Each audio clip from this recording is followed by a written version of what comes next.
What's going on, guys? Thank you for tuning in to another episode of Apex Vision TV. Today we are at Josh's house in this beautiful rig.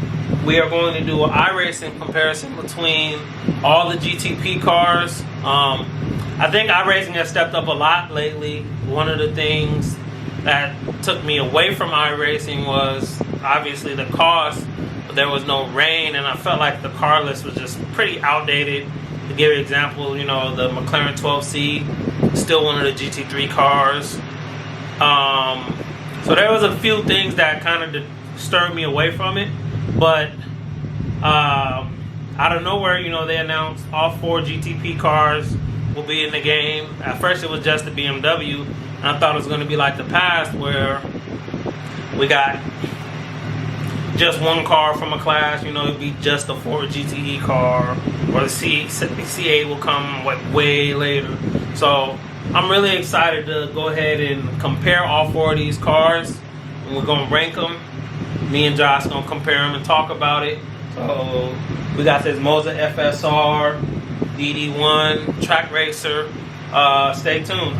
All right, first off, FSR is sweet.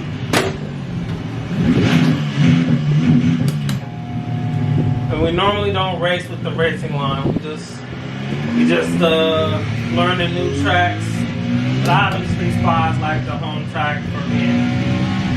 Almost everybody I race with, Spa's the home track. So let's go ahead and get this outlap done, and then we'll go back out and go from there. Will is no joke though. Alright, I'm gonna have to go quiet.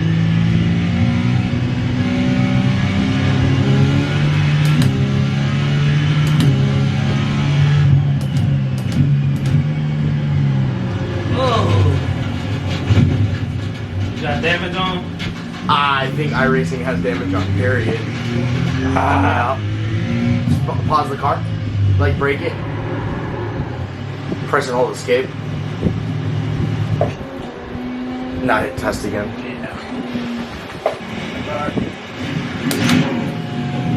Alright, so TC and everything is on the wheel. You're not going to see it in game. So far right will be TC, and it's going to be where your thumb is. Right here? The encoder where your thumb would go. Yep, that one. That one will be TC. Is there? Oh, I see it.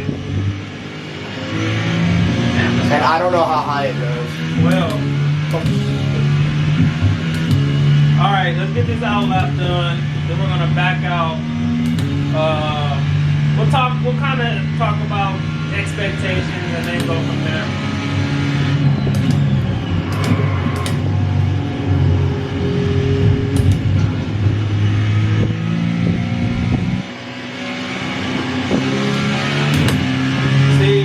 About iRacing, my problem has never been the force feedback. Well, it's already a better lap than the last, but I died right there earlier.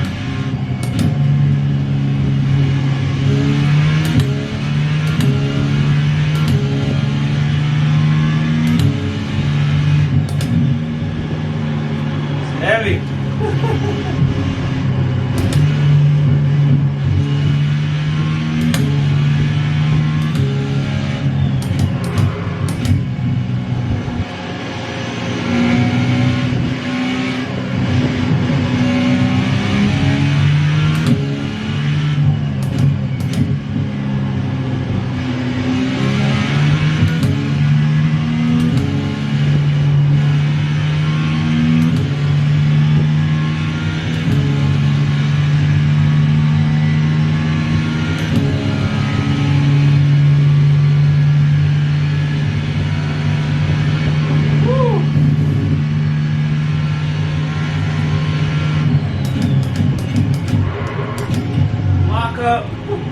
Is there a brake bias button in here?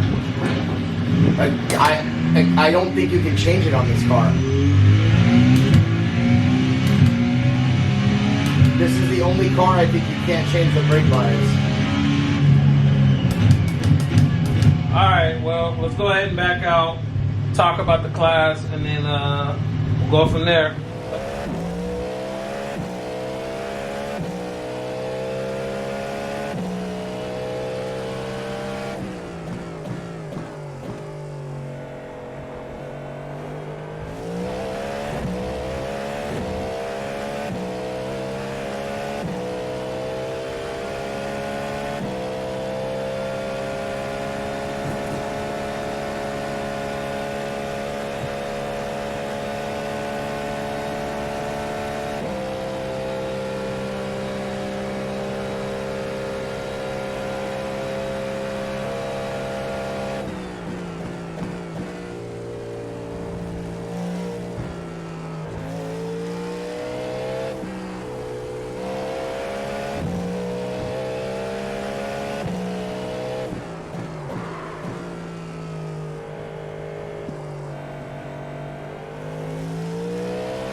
All right, so we just got done driving all of the new iRacing prototype cars, GTP cars, prototype cars, and they're all really good. They're all fantastic. I'm learning something about my setup. I need to stiffen the brake a little more because these cars, at least from what we're driving right here, and we're driving the stock high downforce setting because they do have different settings. I believe that this is the high downforce settings for these cars.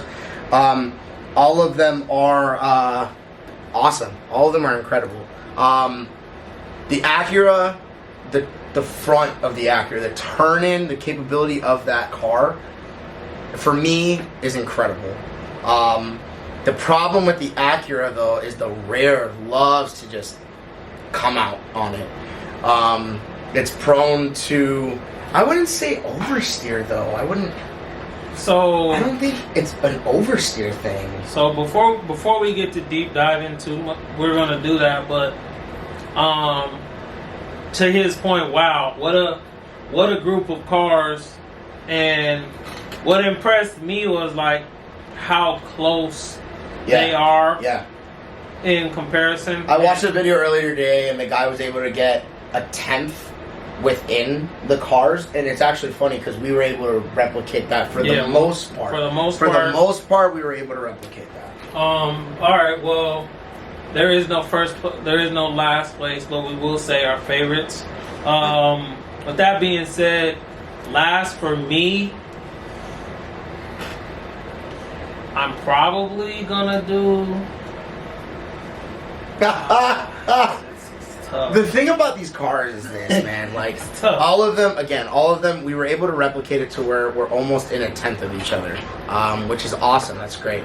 Because, especially for the Acura, it's not a V8. Mm-hmm. It's a V6 twin turbo, correct? Only 2.4. So, and David pointed this out earlier. You noticed the power delivery was completely different from the other cars. Yeah. Right as he drove the BMW, he was like, "Wow, I noticed the power delivery." Honestly, even before I drove the BMW, right. You know, you do your last corner to end the lap, and I found myself looking down to make sure I was in a low enough gear. Yeah. Now keep in mind, you wanna try to run traction lower. So I'm like, all right, well I'm gonna exit in second gear. I'm look like nothing. I look down at this FSR, I look down, it's like, okay. Yeah. And it finally got going. So I could see that being a problem for me.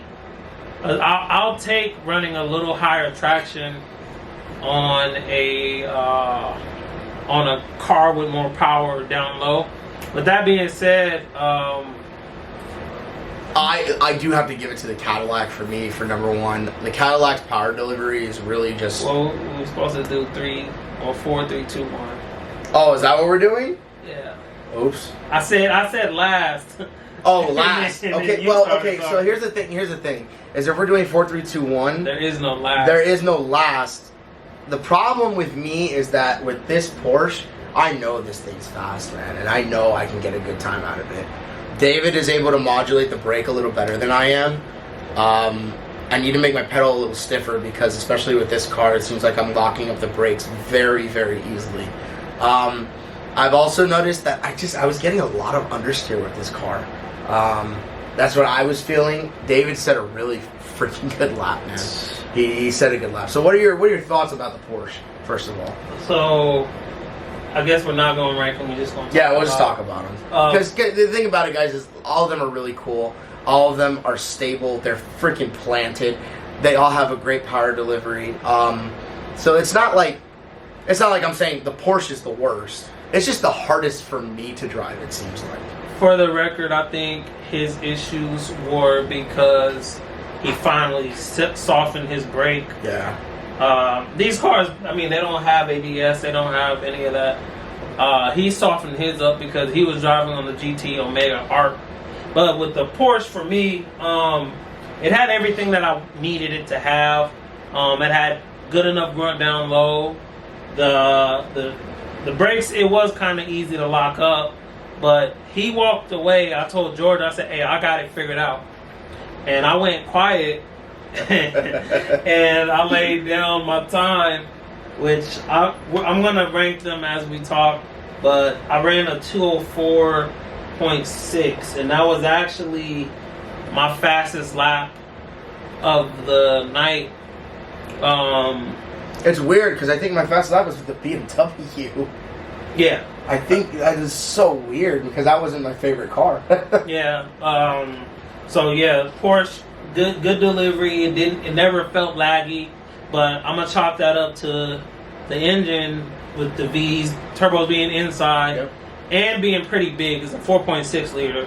So this is the biggest turbocharged V8 in the class. Yep. I guess we'll go from there. We'll talk about the BMW. Now, I really like the BMW, but I felt understeer. So for me, if I can dial that out, I could see myself being just as quick as that. I ran a 206.5, so I was 1.9 slower than I was in 205.8. Yeah. So I wasn't too far off from the Porsche. Now, I think it's very user friendly. It was definitely planted. Yeah, power delivery was great. Yeah, the BMW. If you guys sim race, there are cars where you feel like you're not going fast in, like for your lap, and you end up like pulling a time, and you're like, wow, that didn't feel like a time. Like I felt like I was driving the BMW, and I wasn't like sweating bullets driving it to the point where I'm driving it hard, and I still put down a 204.4 or 204.5, I think. You put down a 204.5. 204.5, which was the fastest car that I went in of the night. The other, the Cadillac, I think I ran at 205.5 or 204.5. So you're 204.5 with the BMW, 204.6 with the Cadillac. So a tenth. Yeah. I'm a tenth off with both of those cars. Yeah, and I think that goes to show like the point of the whole point of us doing this. So like for me, BMW 205.8, Caddy 206.5. The other thing I thought about, we're running it on Spa. So with that being said, like maybe if we ran it on something like Sebring, we might see them get closer in time. Yeah. But I mean, the thing about picking a track like Spa, that's our home track. Yep. So it's absolutely. It removes us as a variable. I agree. We know where to go. You know what I'm saying? So I agree. That's why we went with Spa. Cadillac. I heard it oversteered. I'm probably a little safer with the traction. And back to the BMW, we were talking, I'm like, yeah, but the BMW is safe because it doesn't have massive oversteer. I think my biggest crash was probably in the Acura. Yeah. But mine too, I think. But you know what? I think I'm going to chalk that up to having not driven iRacing and then going straight to the hardest cars. I haven't driven iRacing in a while now that I think about it either. This is the first time I drove it in a while, actually. And I chalked that up to the last car David drove on iRacing was a Miata. It was the GR86. Oh, it was a GR86? The 86 Cup car. I drove that a lot, which I really, really like, by the way. But I guess if I had to pick for me and him to do a car right now, all things considered, I would say go with the Acura because he didn't struggle with the Acura at all. And for the record, I didn't either. I think if I drove the Acura again, I think I would get really close. I would split it somewhere because 207.7, that was my first laps. I got used to it now. I would chalk up being a second off from these cars just as a fluke thing. I'm sure that if we drove them again right now that we're used to the engine and everything again, I bet you we could get it within a tenth or 2/10 of each other. Yeah. I have no doubt that we could. Yeah, but iRacing's coming in hard, guys. It's hitting hard. The biggest thing that I have is the pay aspect, you know. $15 for me to race in a series. Like I just looked at the GT3 series with the brand new 296. The GT3 series, for me to even race in it, I only have 3 tracks inside that series. So for me to race this week in that series, I have to spend, I think, like $60 just to race in that series for the week, just to get those tracks. And some of them are tracks that I want, but some of them are also tracks that I'm like, I don't know, man. Like One of them was oh my goodness, Watkins Glen. I love Watkins Glen. That's a great track. Watkins Glen is a great It's track. an awesome track. But again, that's the pay to win model, or pay to win. It's not pay to win. That's the pay to play model. Yeah, pay to play model. Pay to play model. So I guess in closing, we would say Acura, BMW, or Cadillac. I think I like the Cadillac more than the BMW, man. So I think the Cadillac's more. I don't know. I'm gonna go Porsche 1. Real short wrap up because I'll do Porsche, sweet engine, sharp front end, controllable oversteer. You gotta be careful though. I'm gonna go there 1, 2. I'm gonna go BMW because the time was close to the Porsche, and I know where I can make it up. Yeah. It's just a little bit of understeer. I've never had any massive saves with that car. Like honestly, I felt like I could drive that one for the longest as far as like a stint goes, right. comfortably. Right. Acura, great car. Just a little too much grunt. Not enough grunt down low. High RPMs is great though. Some of those higher corners. Yep. And then I'll go Cadillac last.